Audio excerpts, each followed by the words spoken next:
El Organismo de Investigación Judicial de Costa Rica está investigando la hipótesis de que el asesinato del mayor retirado Roberto Sancán tuvo un trasfondo político ideológico y fue ordenado desde Nicaragua. En el expediente de la investigación se destaca la colaboración del exmilitar con un informe del Grupo de Expertos en Derechos Humanos de la ONU que expuso la participación de militares en la represión contra civiles desarmados en 2018.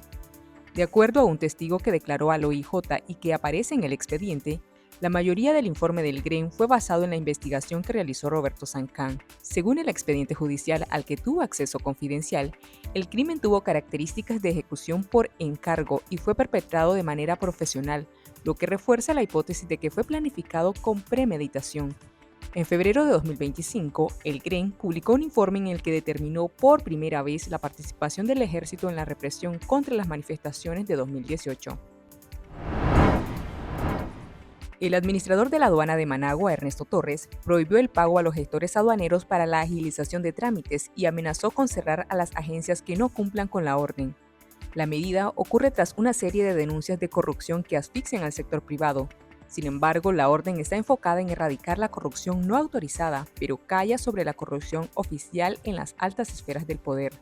Desde el anonimato, varios gestores confirmaron a Confidencial que los trámites en la aduana están diseñados para provocar retrasos y forzar el pago de sobornos, mientras las mercancías de los allegados al régimen no se revisan ni pagan impuestos.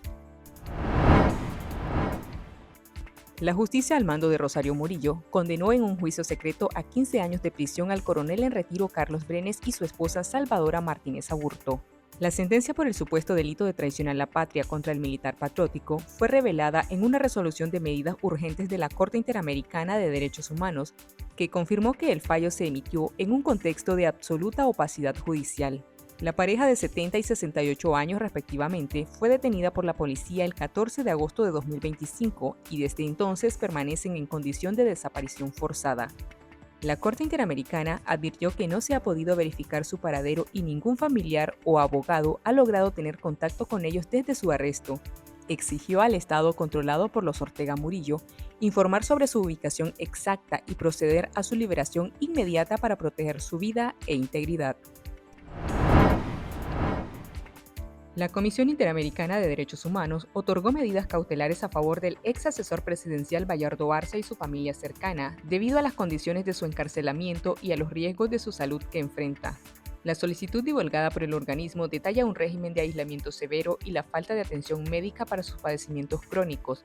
Alertó que estos factores resultan críticos por su edad avanzada. El 22 de marzo, la dictadura difundió imágenes oficiales donde se observó a Arce sumamente demacrado en un encuentro en la cárcel con su hermano, el ex magistrado Gerardo Arce, quien se encuentra casa por cárcel. La resolución de la CIDH afirma que las autoridades deben asegurar que el lugar de detención cumpla con los estándares para personas de la tercera edad y ordenó el cese del hostigamiento, vigilancia e intimidación que sufren sus familiares cercanos. Al menos 6 nicaragüenses a quienes les habían prohibido el ingreso al país recibieron un correo electrónico del Ministerio del Interior autorizando su retorno a Nicaragua. La decisión representa una marcha atrás a la política de destierro que la dictadura escaló desde 2024. El aparente cambio también coincide con un periodo de tensiones diplomáticas y acciones del gobierno de Estados Unidos en contra de los aliados regionales de la dictadura. Sin embargo, ninguna entidad oficial ha anunciado un restablecimiento pleno del derecho a ingresar al país, ni ha aclarado si se restablecerá plenamente el derecho de todos los nicaragüenses o si la autorización de retorno será selectiva y discrecional. La dictadura Ortega Murillo otorgó un lote de explotación minera al empresario estadounidense James Randall Martin, a quien le había cancelado su concesión minera del plantel Los Ángeles en junio de 2022. De acuerdo con la Gaceta del 7 de abril, la concesión es por 1.352 hectáreas ubicadas en Villanueva, Chontales. El lote estaba asignado al grupo minero Grumixa, vinculado a la familia Ortega Murillo, que había tomado el relevo de la estatal Empresa Nicaragüense de Minas, después que fuera sancionada por la Oficina de Control de Activos de Estados Unidos. El presidente de la Fundación del Río, Amaru Ruiz, manifestó que no existe un retiro oficial de la concesión a Grumixa, por lo que no hay una explicación convincente de cómo Martin aparece con la misma adjudicación. El informe anual del Banco Central correspondiente a 2025 ocultó el impacto de las remesas familiares que envían los migrantes desde el exterior que dinamizan la economía nicaragüense. El valor de las remesas supera los 6.200 millones de dólares, que representan casi un 28% del Producto Interno Bruto. Para el economista nicaragüense Enrique Sáenz, la omisión de las remesas revela un total desprecio al sacrificio de miles de nicaragüenses que envían parte de su trabajo a sus familiares, mientras el economista y excarcelado político Juan Sebastián Chamorro consideró que la razón para ocultar el dato es para imponer la falsa narrativa de la solidez económica del país. El despliegue de 13.000 agentes policiales durante la Semana Santa no logró evitar un saldo de 36 muertos, de acuerdo a la información de la policía y la Cruz Blanca.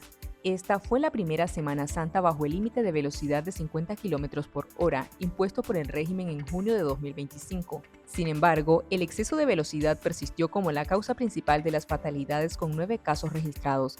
Matagalpa y Managua encabezaron la lista de departamentos más peligrosos con 6 fallecidos cada uno. Las motocicletas protagonizaron la mayoría de los eventos fatales con 14 colisiones y 15 conductores muertos. Jinotega, León y Estelí también reportaron múltiples decesos a pesar de las promesas de mano dura policial.